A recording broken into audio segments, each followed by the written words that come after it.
UMD. Take another look at it. Sarah Kelly put it home, a freshman.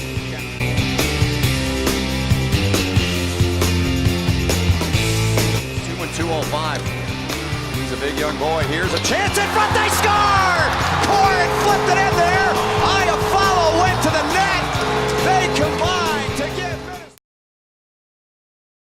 Hey there, Bulldog Country. Today I'm joined by UMD sophomore Timm. He's a pole vaulter on the track and field team.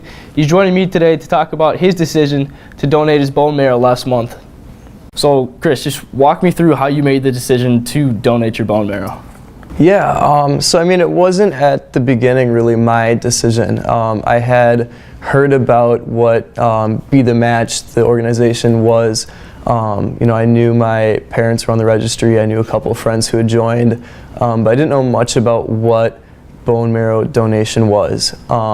And so my decision to join the registry happened just kind of on a whim. I was walking between classes and there was a drive being held on campus over by the Kirby Student Center. And I still didn't really know much about what it was. I answered a couple of questions they had asked, and I looked at a couple of pamphlets and just kind of decided to join the registry and go from there. So, what did you have to do in preparation once you found out you were the match? I'm sure it wasn't a pretty short process. Yeah, no, it definitely was not a short process, but so after the first only about 2 months of being on the registry, I got a phone call letting me know that I was on a long list of potential donors for one patient, and they kind of started to explain what that meant. I answered a couple health questions, some basic information, and that was the end of that conversation. And then a couple months went by and I got another phone call, and that one kind of saying that I made a shorter list of potential donors, and they wanted some more specific information from me. So that's kind of when I started doing some blood tests, some doctor visits, still not sure, what my role in all this was. And then that was kind of the end of that process, and it was, waiting again for a few months. And this all started about a year ago last month, so it was about towards the end of the spring semester. And then by last November, I ended up getting a call letting me know that after the blood work, after the tissue samples, after all the lab results, that I did end up being the best possible genetic match for this donor. But at that point, they said that the recipient was unable to go forward with the donation. And that was last November that I had that conversation. What's going through your head when you receive the phone call that you were the best possible match, but you don't know if you will ever get the chance to donate? Right. Yeah, that was an interesting conversation. Just because as you get onto the shorter lists and as you move forward in the process, you kind of start thinking like this could be me. Like I could be the person who could help out this random unknown patient, and then to get that phone call saying that for whatever reason that my cells were the best possible match, but that for whatever reason the patient wasn't able to go forward with the donation. That was it was an interesting feeling, interesting mix of emotions, and they told me, if this patient at some point does need to move forward, we will contact you. Otherwise, I just got kind of put back onto the registry, and it was going to be starting over from step one, just kind of a waiting game like anyone else who's ever joined the registry. So was it kind of a surprise to you? Was it right out of the blue when you received the phone call that, hey, she's or he is able to receive the donation now? Yeah, so then that phone call actually ended up coming right after winter break. So it's kind of the end of January. I was just kind of moving back up, and I got a phone call that said the patient that you matched with last November now can move forward with the donation, and we'd kind of like to move forward with this as quickly as we can.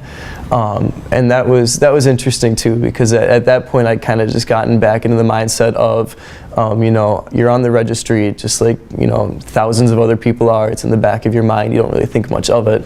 And then to go from that step one to, yeah, you're the match and we need you to do this now. That was another just kind of strange mix of emotions. But, ever since I had signed up, I knew I was committed to going through with this. So yeah, it was kind of a spiraling process from there, where we kind of wanted to get through each of the last steps as quickly as we could. And yes, that's where that took off from. So take me through the day of the donation. What are you thinking? What did you have to do? Did you leave from Duluth and whatnot? So after that last phone call, I had to go through a couple more blood works. I had to go through physical, lots of paperwork, a few phone call meetings, just kind of a lot of protocol stuff leading up to it. And then from the phone call to the actual donation day, it was just under a month. It was a couple weeks. So for the actual donation, it was a Tuesday, and so I ended up leaving Duluth to go to the nearest donation center, which is down in St. Paul. And so I had a travel day, I had the donation day, because that takes up a big chunk of the day, and then my next travel day back up was the day after. So I wasn't gone for long, but yeah, so it was kind of a chunk of time that was, taken out of my life to kind of go through with this. So walk me through the donation center. How long were you there? Was the donation process painful or anything like that? Yeah, so kind of the image that a lot of people have of what bone marrow donation is, and this is what I thought of too before I kind of got involved in all of this, is it's the operation where they put a big needle into your hip bone and they extract the bone marrow straight from inside the bone. It's kind of a painful procedure and long recovery time. But that's not the procedure I went through. They still operate that way, but it's only a fraction of actual marrow donations. About 80% of the donations they do now is what's called a peripheral blood stem cell donation. And what that means is that leading up to the donation, I took some injections that increased the counts of my bone marrow stem cells, and then it moved them from my bones into my bloodstream. So they didn't actually have to extract the cells from my bone. I went through a procedure that's similar to donating blood or donating plasma, where they draw blood from one arm. They run it through like a centrifuge machine that extracts the marrow cells, and then they put it right back into my other arm. So I didn't lose that much blood. I wasn't put under for the operation like you would be if you were asked to do the hip bone extraction. But the process does take, they said, up to 9 hours. Mine ended up taking about 7.5 hours because I had a pretty high blood count. So they were able to get as many cells as they needed in a shorter amount of time. But I got there in the morning, I went through a few different procedural things, and then I was on the blood apheresis for those 7.5 hours, which took most of the rest of the day. So the donation was successful. Do you know who you donated to? Do you know much about them or anything like that? Well, so once you get to the last step in the donor process of trying to find the best donor, they will tell you the age, the gender, and then the condition that your patient has. There is a lot of they pair you anonymously. There's a lot of confidentiality that they want to protect both parties involved in the donation. So Be the Match is completely anonymous, other than that basic information. So that's what I know about my patient, and that's what my patient knows about me. And then since then, so at about a month after the donation, they will give a patient update to the donor. And I actually just received that last week. And it's vague and they don't tell you much, but I do know that that my cells did engraft in the patient and are kind of doing their job the way they want them to. And so the patient is, they've been discharged from the hospital, and they have a few minor complications, but expected. So at this point, the first milestone's been reached, and it's going pretty well. I won't know anything else for another couple months. But that's all, because they do want to protect both sides. That's all they're willing to disclose to me. Will you get the chance to ever speak with the person you donated to? Yeah, so it's different in different places. I do know the patient is in the United States, so the protocol there is that we are allowed to have anonymous correspondence. If we both agree, if both parties agree to it, we can have anonymous correspondence for starting a month after the donation, so starting around this time.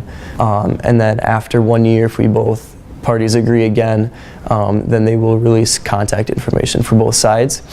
And so I'm kind of at the point where we would start to be allowed to have an anonymous correspondence. I'm not sure when exactly that would start.